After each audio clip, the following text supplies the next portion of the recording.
Ya está con nosotros el doctor Gustavo Ix, consultor político, experto en comunicación de gobierno y campañas electorales. Qué mejor dialogar con el doctor Ix cuando ya se están definiendo o se definieron las candidaturas presidenciales, asambleístas, parlamentarios andinos para la contienda electoral del 9 de febrero del año 2025. Primero, gusto saludarlo, doctor. Bienvenido. Muchísimas gracias. Muy buenos días a quienes conforman este prestigioso medio de comunicación y este informativo y a toda la audiencia que nos escucha. Si 6 binomios presidenciales más que el proceso electoral del 2023 nos toca afrontar el próximo 9 de febrero. ¿Qué hacer, doctores, para que el votante, el soberano, conozca los 16 binomios presidenciales? Bueno, las elecciones van a ser muy complicadas para los electores, porque efectivamente, como usted bien señala, se han inscrito 16 candidaturas para binomios, pero aparte de eso, vamos a elegir 151 asambleístas, que incluyen 15 representantes nacionales, 130 provinciales y del exterior. Así también las elecciones para el Parlamento andino se van a realizar ese mismo día. Estamos hablando de que en el 2 de octubre, hasta el 2 de octubre, que la fecha ya se cerraba en el calendario del Consejo Nacional Electoral, se habían inscrito 2.302 candidatos. Si comparamos con el año 2023 para la Asamblea Nacional, particularmente, ¿no? En el año 2023 se habían inscrito 1.400 candidatos, es decir, realmente va a ser más que titánica, no va a ser posible que el elector conozca a todos los candidatos, pero sobre todo y lo más importante, las propuestas de los candidatos, bien sea para integrar la Asamblea Nacional o bien sea para integrar la presidencia y la vicepresidencia. Son 32 listas que se han inscrito para asambleístas en el exterior, 16 listas para asambleístas nacionales. Entonces, es una sobreabundancia que algunos miran como una importante participación de ciudadana, de partidos y alianzas políticas, pero otros, en los cuales yo me incluyo, miramos con un enfoque mucho más crítico y subrayo que esto me parece que es parte del declive y la atomización de la democracia ecuatoriana. Pero miremos ahora al otro lado. Se va a distinguir, se va a destacar el trabajo precisamente de ustedes, digo generalizo, de los consultores políticos, de los expertos en comunicación de gobierno y campañas electorales para poder concientizar al elector y conozcan a los candidatos de las diferentes dignidades que nos tocará elegir el próximo 9 de febrero?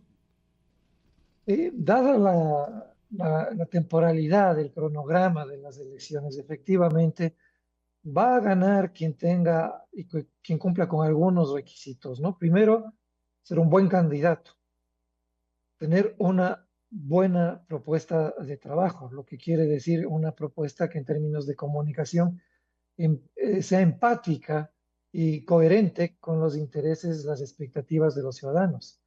Quien tenga el suficiente, o los candidatos que tengan los suficientes recursos para incidir por sobre los demás con sus mensajes en la campaña electoral, bien sea en territorio o bien sea a través de las redes sociales o de los medios de comunicación tradicionales, a través de la pauta publicitaria, y quien tenga además una estructura en territorio, es decir, sedes en territorio, activistas en territorio, alcaldes, líderes sociales que ya hayan sido elegidos y que estén cumpliendo sus mandatos y que puedan habilitar un mejor desarrollo de la campaña electoral. Pero finalmente ahora se agrega, y mucho más que en otras elecciones, en el primer punto, dada la sobreabundancia de candidatos y de propuestas, la necesidad de que el mensaje y la oferta electoral, las promesas de campaña, sean absolutamente claras y consistentes. ¿Por qué razón? Porque el elector no se va a acordar de tantos candidatos. El elector, entre tantos candidatos, bien sea para la presidencia y vicepresidencia, o no digamos para la Asamblea Nacional, se va a fijar en este último, en los candidatos que están primeros en las papeletas y que van a ser una cantidad enorme de candidatos en distintas papeletas y en ciertas provincias, y de quienes que tengan las mayores posibilidades y sean más conocidos que otros, y que frente a su intención de ganar la presidencia y la vicepresidencia, porque el resto de candidatos van a formar parte de esta serie de vagones, de este tren electoral que no tienen ninguna posibilidad de ganar, y en virtud de eso, los ciudadanos lo que necesitan es que esa propuesta, que esas promesas de campaña sean absolutamente claras con lo que la ciudadanía está demandando, está exigiendo actualmente.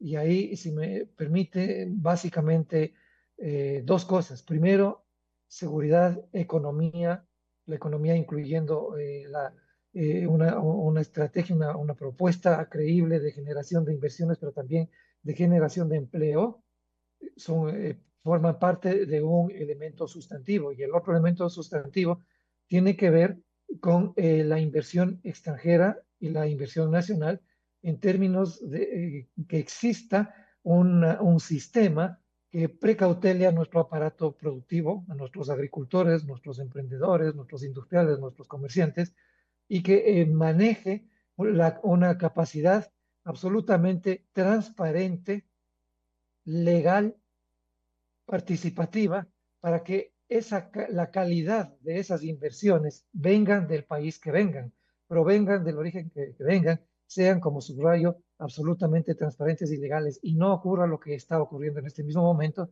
que se firma un tratado, un acuerdo comercial con el Canadá para extracción minera, pero los detalles de ese acuerdo son reservados durante 2 años para la ciudadanía. Para la ciudadanía se entiende además, para las mismas cámaras, para los mismos emprendedores, que son parte del aparato productivo nacional. Esas reservas, esos secretismos generan muchísimas dudas y no ayudan a consolidar una percepción positiva por parte de los ecuatorianos respecto a qué es lo que se esconde atrás de esas firmas de último momento en medio de una campaña electoral sobre el pretexto o la promesa de que a través de ellas van a venir inversiones acá en el país. ¿Qué clase de inversiones? Son inversiones que van a extraer nuestros recursos sin que haya ningún tipo de protección a nuestros recursos naturales, que van a contaminar el medio ambiente, que van a reformar nuestras leyes laborales o nuestros sistemas, o nuestros sistemas de trabajo, y que ya están garantizadas en la firma de esos convenios. Eso es lo que la gente no quiere. Y sobre eso hay que tener mucha precaución, porque eso es lo que están exigiendo ahora ya más del 80% de ciudadanos. Son las 7:12 aquí en su estación Radio Morena. Qué gusto saludarle, por lo menos vía en esta interconectividad, estimado doctor Gustavo X, consultor político, el doctor Gustavo X, con experiencia, su expertise en comunicación e incluso comunicación y gobernanza.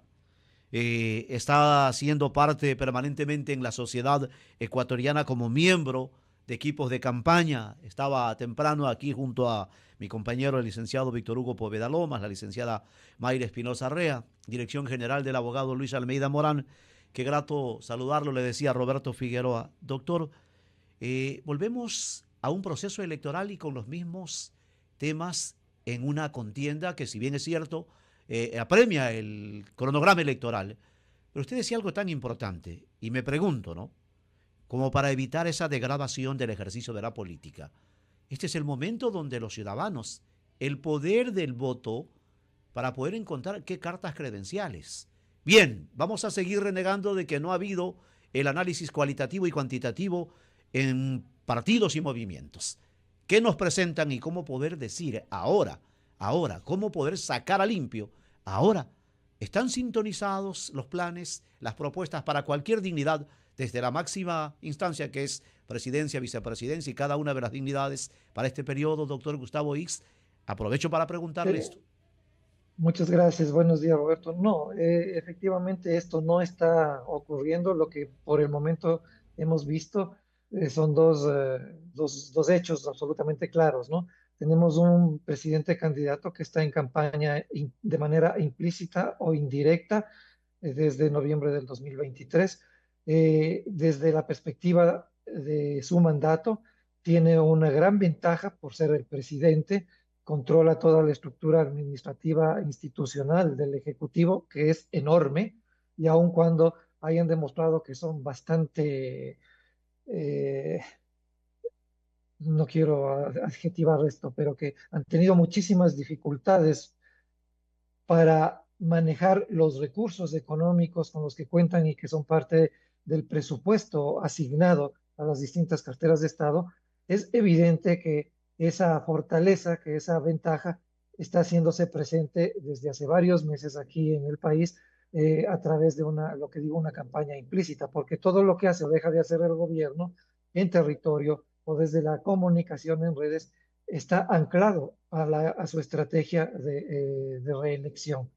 Luego tenemos otros candidatos que no van a tener posibilidades de que se produzca una segunda vuelta, según lo que la lógica matemática y la estadística, ¿no?, se está señalando. Hoy por hoy va a haber una segunda vuelta, ¿no? Esos porcentajes de adhesión o de inclinación de los ciudadanos a ciertos candidatos no pueden diluirse y bajarse a nivel cero en el curso de estos 3 meses. Esos porcentajes se suman y evidentemente ninguno de los candidatos va a alcanzar en primera vuelta el triunfo, de manera que es de esperarse que, a menos que hayan cosas extrañísimas en estos meses, se produzca una segunda vuelta. Pero esos candidatos que entren a la segunda vuelta van a tener que negociar, y ese es el kit de la cuestión, porque tenemos tantos binomios pretendiendo ganar algo que ya saben que no van a ganar, y tantos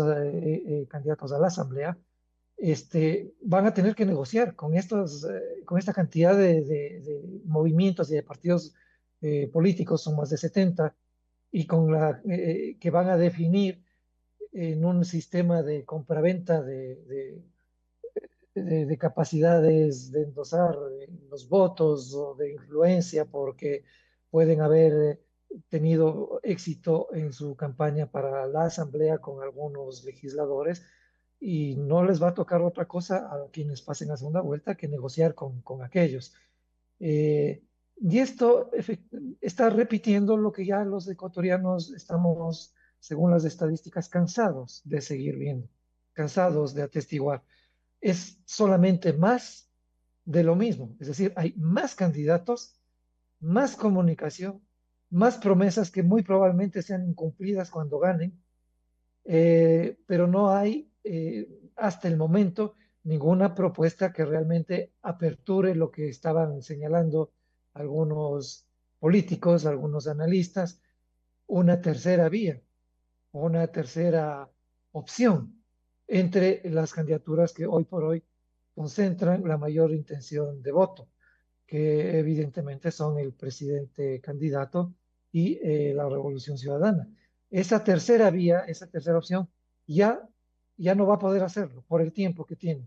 Ya se le pasó el tren. Entonces, hacer campaña diciendo yo soy la tercera vía, eso no funciona.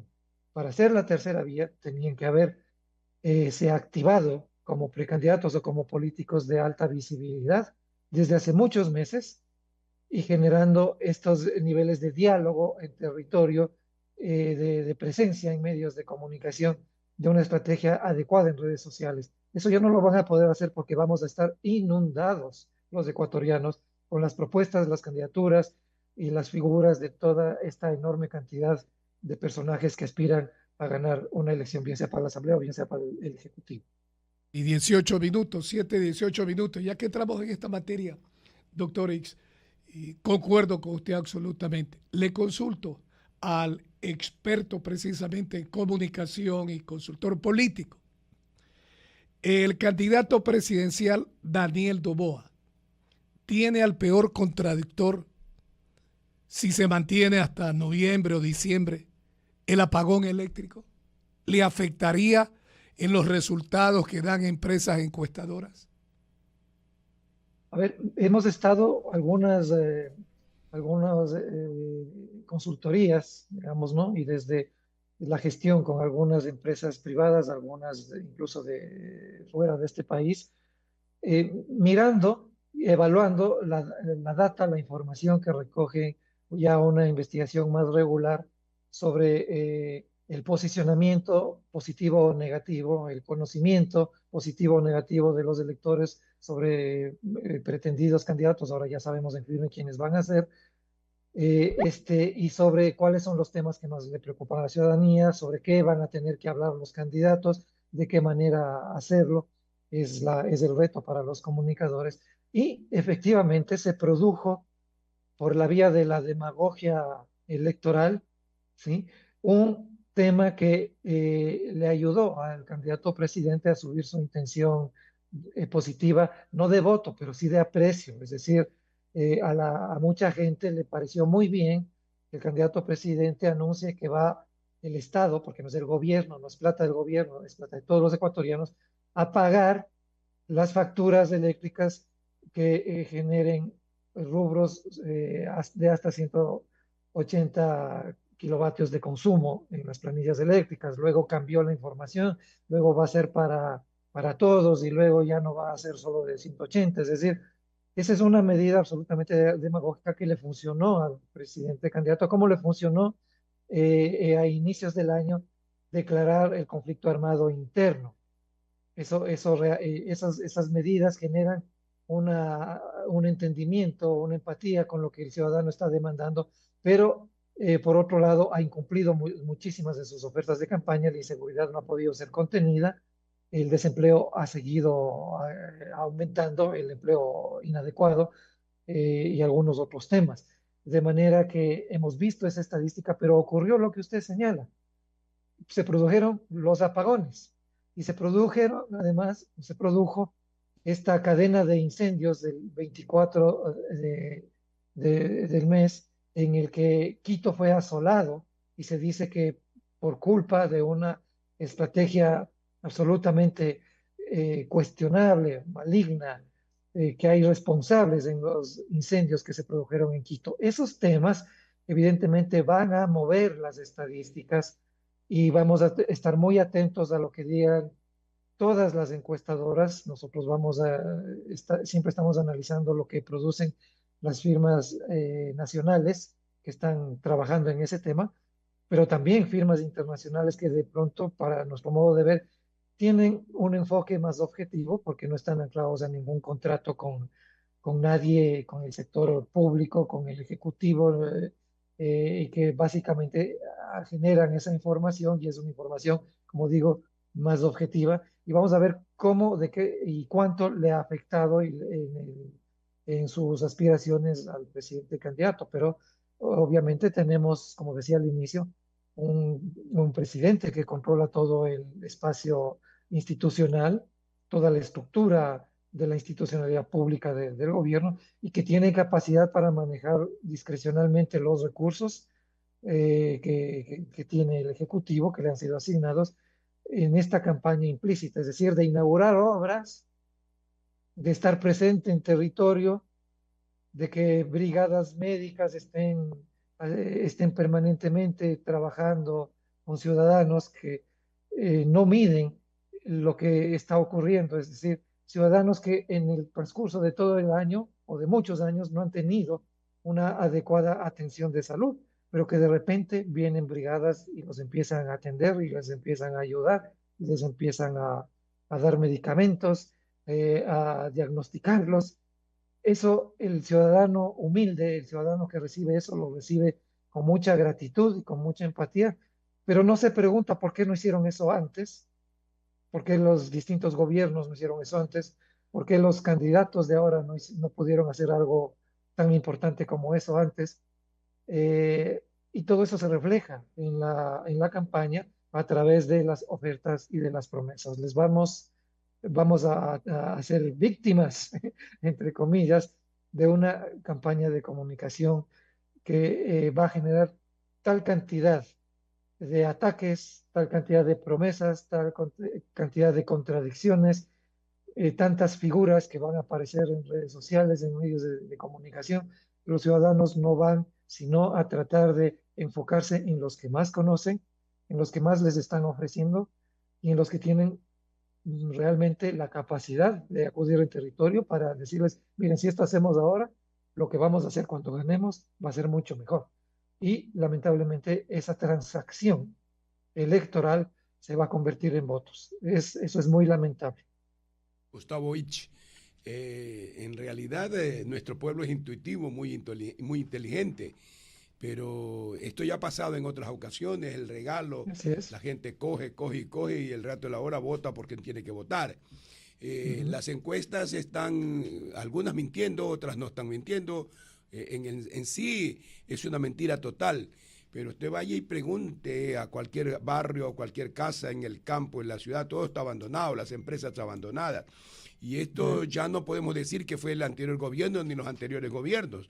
Esto estuvo advertido y debimos haber hecho lo que debimos haber hecho. 1.000 millones ahora en barcazas, 1.400 millones más en motores, 2.400 millones más y más deuda. Hay 5.000 millones de deudas en los últimos 8 meses. ¿A dónde mismo vamos en este sentido? Usted podría analizarnos.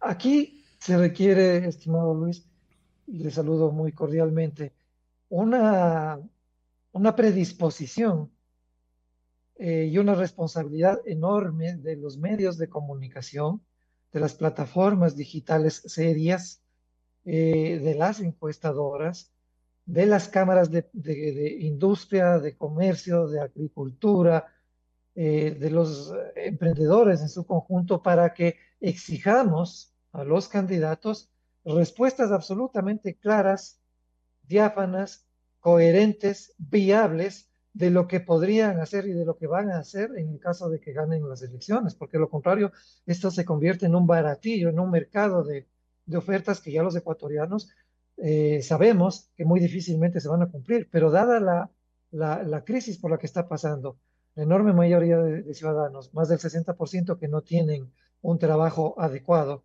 el 60%, según cifras oficiales, trabaja en la informalidad, es decir, a veces trabaja, otras veces no puede trabajar, a veces les pagan, otras veces no les pagan, lo que les pagan no les alcanza para pagar sus deudas, para pagar la salud, para pagar la alimentación, el costo de la canasta básica es ya más del doble de lo que se establece a través de los estudios del propio régimen, como lo que cuesta esa canasta básica. En realidad, en la vida cotidiana eso ya ha crecido más del doble y la gente no tiene esos recursos. La migración es incontenible.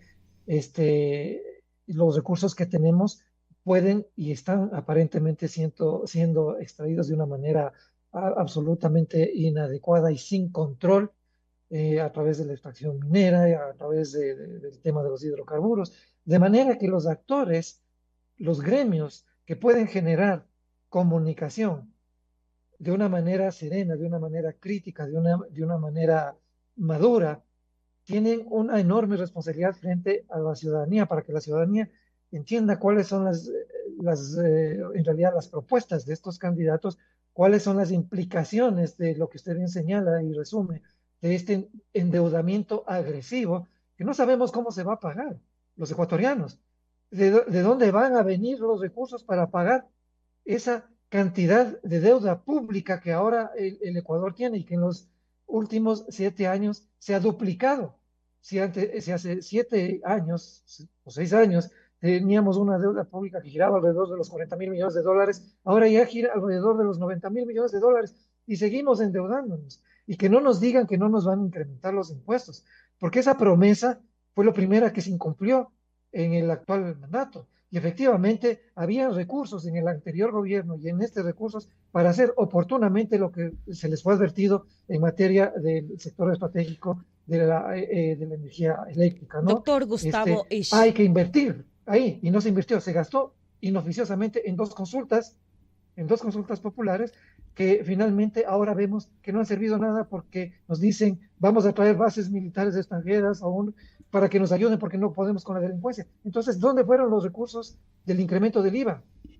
Muy bien, queremos agradecerle a usted, doctor Gustavo Isch, consultor político, experto en comunicación de gobierno y campañas electorales, por haber estado aquí en Radio Morena. Muchísimas gracias.